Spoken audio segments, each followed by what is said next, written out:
Teman-teman, pernahkah kamu mendengar tentang tempat-tempat yang menyimpan rahasia kelam? Tempat di mana bisikan angin pun terasa seperti mantra jahat? Ya, kali ini bisikan iblis.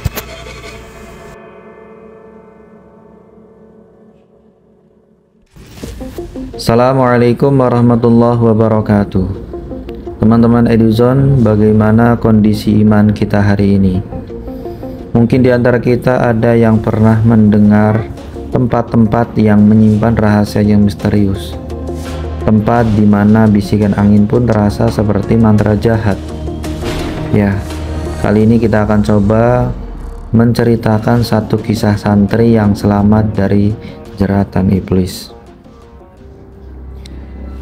Di sebuah desa yang tenang berdiri kokoh sebuah rumah tua. Saksi bisu berbagai kisah, namun menyimpan satu cerita yang lebih mengerikan dari sekadar hantu gentayangan. Ini adalah kisah tentang Ahmad, seorang santri dengan hati bersih dan teguh, yang tanpa sengaja terseret ke dalam pusaran kegelapan. Ahmad adalah santri teladan di sebuah pesantren sederhana. Hari-harinya diisi dengan ilmu agama dan ibadah. Namun, rasa ingin tahu seorang pemuda membawanya mendekat pada sebuah bangunan yang dihindari penduduk desa. Rumah tua itu, aura dinginnya terasa bahkan dari kejauhan. Desas-desus tentang ritual aneh dan energi gelap yang bersemayam di sana sudah menjadi cerita turun-temurun. Konon, di balik dinding lapuk rumah itu pernah dilakukan ritual-ritual menyimpang, penyembahan kepada selain Allah, persekutuan dengan kekuatan gelap. Bisikan-bisikan yang menjanjikan kekayaan dan kekuasaan, namun dengan harga yang sangat mahal, yaitu keimanan. Suatu sore, dorongan yang kuat membawa langkah Ahmad memasuki pekarangan rumah tua itu.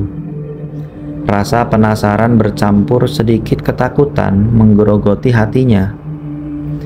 Tanpa ia sadari, ia telah menginjakkan kaki di wilayah yang dipenuhi ujian keimanan. Di sana, ia menemukan petunjuk-petunjuk aneh, simbol-simbol asing dan tulisan-tulisan yang membuatnya merinding. Gelisah dengan penemuannya, Ahmad kembali ke pesantren dan menceritakan semuanya kepada ustadznya.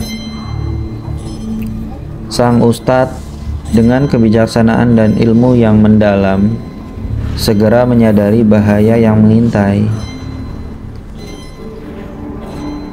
"Nak," kata beliau, "apa yang kamu lihat adalah jejak-jejak kesesatan. Iblis dan tentaranya tidak pernah berhenti menggoda manusia." Malam itu, tanpa sengaja Ahmad menyaksikan sendiri sisa-sisa aktivitas di rumah tua itu. Suara-suara aneh, bau dupa yang menyengat, dan bayangan-bayangan yang bergerak di balik jendela yang pecah. Hatinya berdebar kencang.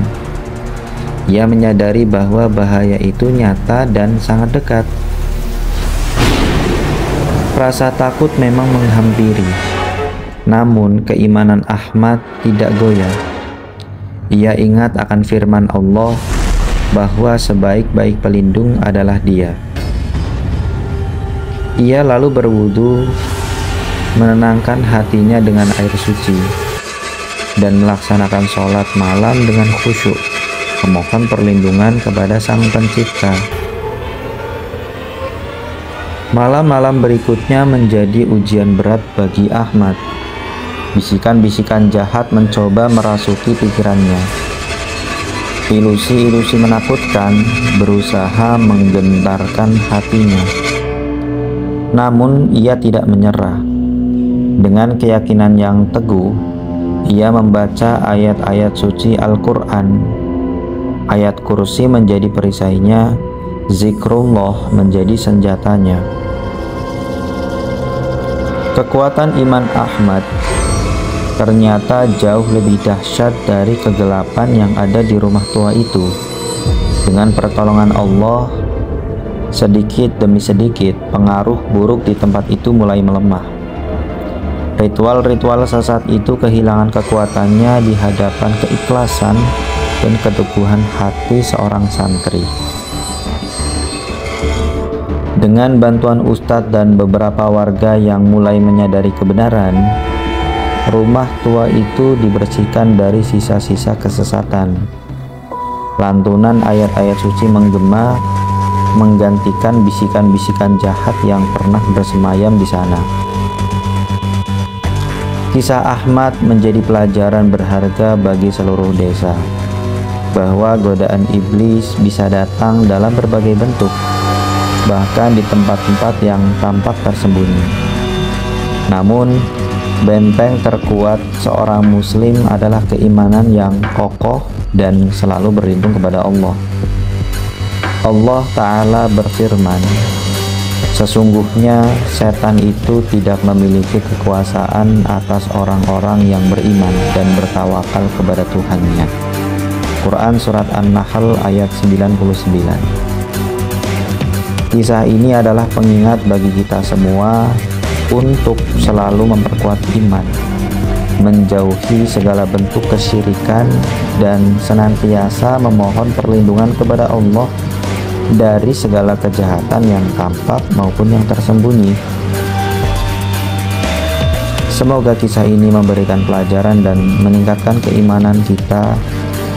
Jangan lupa untuk like, komen, dan subscribe untuk konten edukasi Islami lainnya. Sampai jumpa di video edukasi berikutnya. Wassalamualaikum warahmatullahi wabarakatuh.